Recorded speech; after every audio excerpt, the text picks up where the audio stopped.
Assalamualaikum warahmatullahi wabarakatuh. Salam sobat Besi. Kembali lagi bersama saya Andri Maulana di sini. Kita akan lanjutkan konfigurasinya ke bagian server. Ya, tadi Anda sudah konfigurasi internetnya supaya bisa sharing ke VirtualBox. Pastikan IP-nya itu dapat 192.168.137.1 ya. Nah, pastikan itu ada di adapter host only-nya. Kalau belum, silahkan dicek lagi. Kalau ketika Anda sudah setting tidak dapat IP 192.168.137.1, Anda bisa ketikkan sendiri secara manual ya.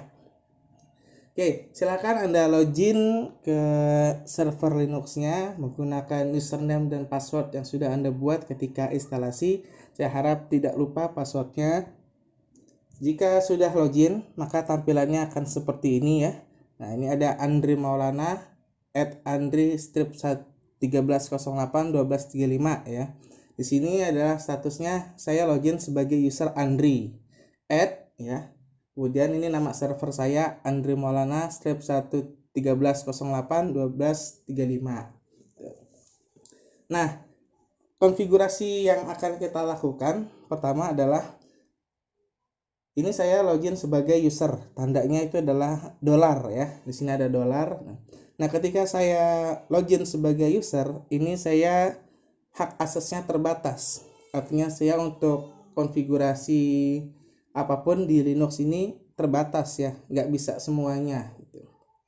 Nah, untuk bisa melakukan konfigurasi full ya, saya harus login sebagai super user atau yang sebutnya itu root kalau di Linux ya. Nah, untuk loginnya itu kita bisa ketikkan perintah sudo spasi -i sini ya. Nah, di sini sudo. Oke, kalau gitu enter. Nah, nanti dia minta password untuk Andri. Ya, masukkan password saya. Oke, enter. Di sini kalau di Linux memang tidak kelihatan ya apa yang kita ketik untuk password. Jadi sekira-kira aja. Enter. Oke. Di sini saya sudah masuk sebagai administrator. Tandanya di situ root @andri_13081235 dengan tandanya adalah pagar. Ya, jadi kalau kita masuk sebagai administrator atau root atau super user itu tandanya pasti pagar. Sedangkan kalau kita login sebagai user itu tandanya adalah dolar ya. Dolar. Nah, yang pertama kita buat adalah kita akan coba buat satu buah user ya. Nanti user ini bisa connect ke dalam sistemnya. Selain user Andri ya, kita buat saja satu user dengan mengetikkan perintah add user spasi itu namanya yang mau kita buat siapa. Misalnya namanya adalah Sarah. Ini. Oke, enter. Nah, di sini kita diminta untuk memasukkan password untuk user Sarah. Ya, kita buat aja passwordnya. Oke. Kemudian kita enter. Dia minta lagi. Kita masukkan passwordnya yang sama. Kemudian kita enter. Nah, di sini bisa Anda berikan data-datanya, misalnya Sarah atau apapun gitu ya. Kita enter. Atau kalau nggak mau diisi juga nggak apa-apa, kita enter. Kemudian kita pilih Y untuk create user. Oke, enter. User yang kita buat sudah jadi. Nah, ini kalau kita mau membersihkan layar kita bisa ketikkan Ctrl L.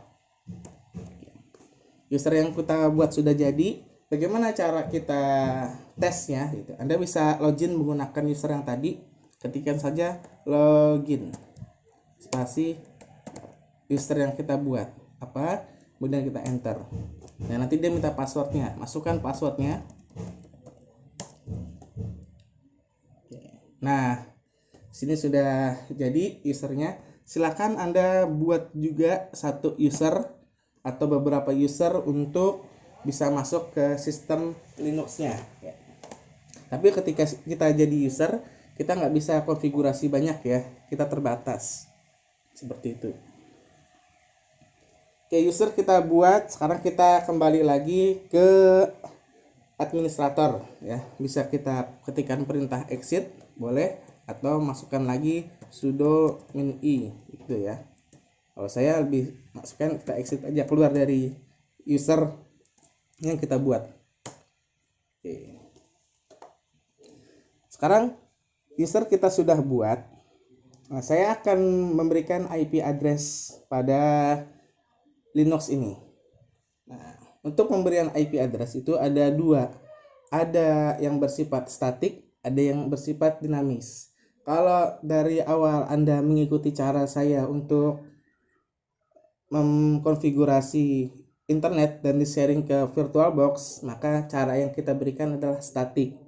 Tapi kalau misalnya Anda mau memberikan secara dinamis, itu bisa saja, tapi konfigurasi di VirtualBox-nya jangan diarahkan ke host only, tapi langsung saja diarahkan ke NAT atau Network Address Translation-nya.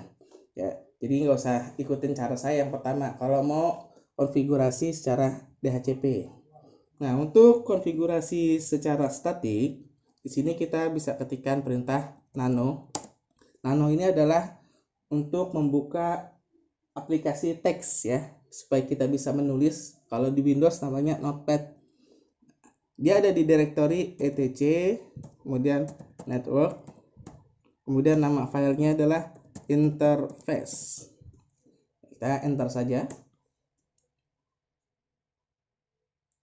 Maaf, ini salah. Kita ulangi. Nano garis miring etc network interface kurang s ya. Di sini harus benar-benar jangan sampai salah.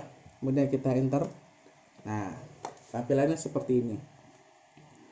Di sini ada auto ETH 0 ya. Berarti ini adalah adapter pertamanya.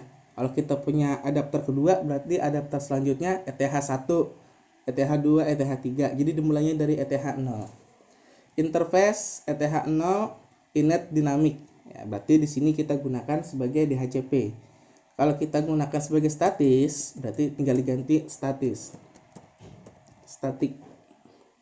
Kemudian kita berikan addressnya 192.168.137, misalnya 10 boleh. Netmasknya itu adalah subnet maxnya 255.255.255.0. Kemudian kita masukkan networknya, karena kita pakai prefix 24, maka di sini 192.168.137.0 ya. Kemudian kita masukkan gateway 192.168.137.1 yang mengarah ke komputer kita yang dapat internet.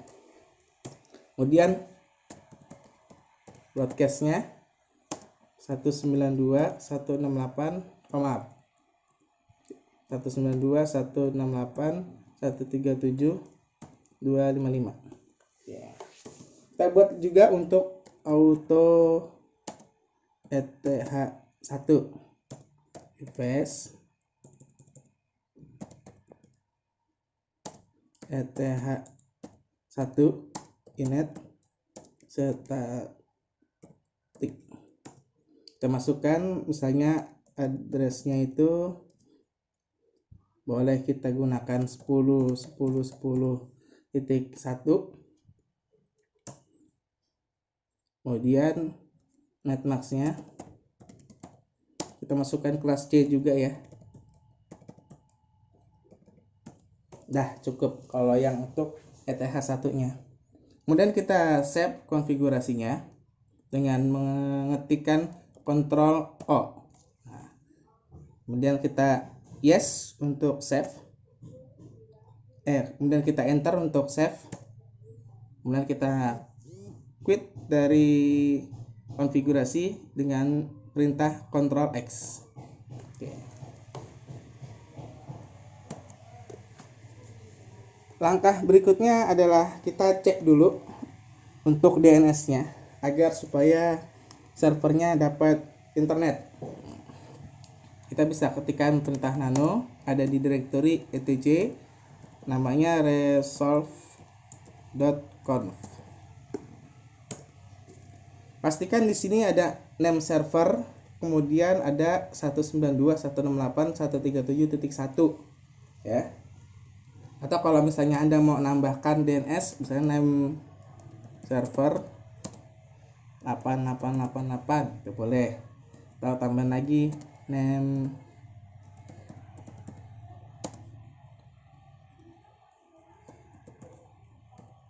ya, ini adalah DNS untuk Google ya. Pastikan yang wajib adalah 192.168.137.1 yang mengarah ke komputer kita. Kemudian kita save lagi, Ctrl O, Enter, dan Ctrl X.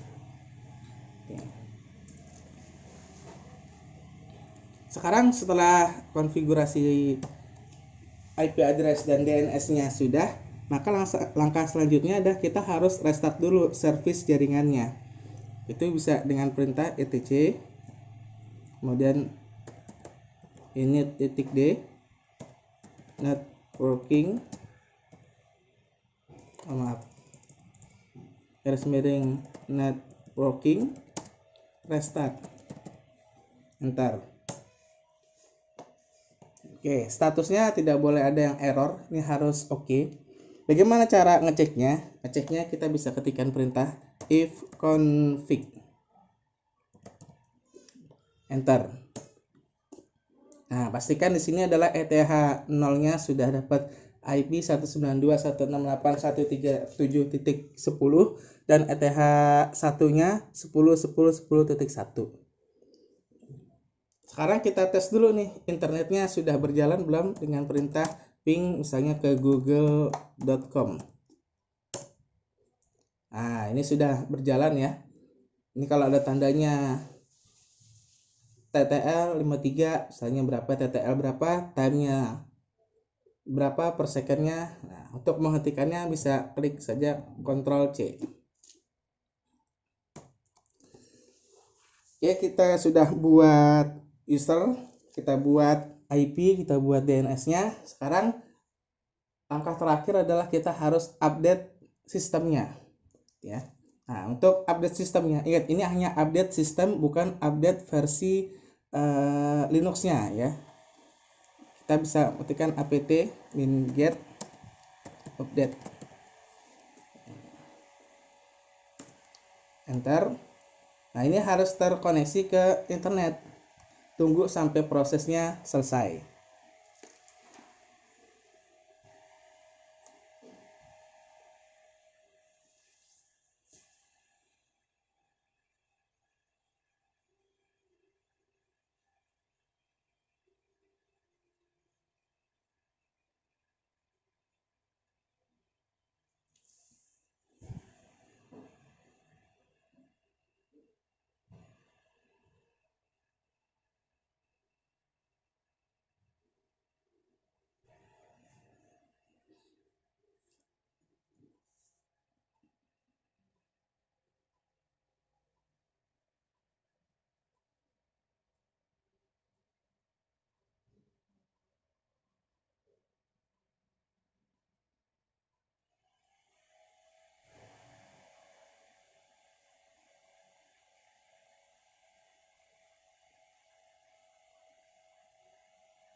Oke, ini update-nya ternyata violet. Ini ada dua kemungkinan. Kemungkinan pertama, internetnya nggak kuat ya karena saya menggunakan tethering, atau permasalahan kedua yaitu repositorinya ini sudah tidak update ya untuk situs, misalnya arsip ubuntu.com ya. Di sini berarti update sistemnya sudah tidak tersedia. Mungkin nanti akan saya alihkan ke situs yang lain karena masih banyak repositorinya. Kemungkinan kedua akan saya coba pada pertemuan berikutnya, atau nanti jika memang sudah bisa saya akan berikan penjelasannya. Oke, mungkin kita skip saja dulu untuk update-nya. Oke. Nah, 4 langkah tadi memang wajib harus kita lakukan. Pertama, kita buat user, kita buat IP address, kemudian kita buat DNS-nya, dan langkah terakhir adalah update. Nah, ini 4 pokok yang wajib Anda lakukan. Silahkan dicoba masing-masing apakah sama keadaannya tidak bisa update sama seperti saya atau bisa ya. Nah, untuk keluar dari sistem Linux ini Anda tidak boleh main close saja ya atau matikan server secara langsung. Anda bisa ketikkan perintah reboot untuk restart ya. Nah, atau kalau untuk mematikan Anda bisa ketikkan restart. Bisa ketikkan shutdown. Shutdown min p no. Itu saja sedikit penjelasan dari saya untuk pertemuan ini. Kita akan lanjutkan pembahasan lebih lanjut pada pertemuan-pertemuan berikutnya. Saya akhiri materinya. Assalamualaikum warahmatullahi wabarakatuh.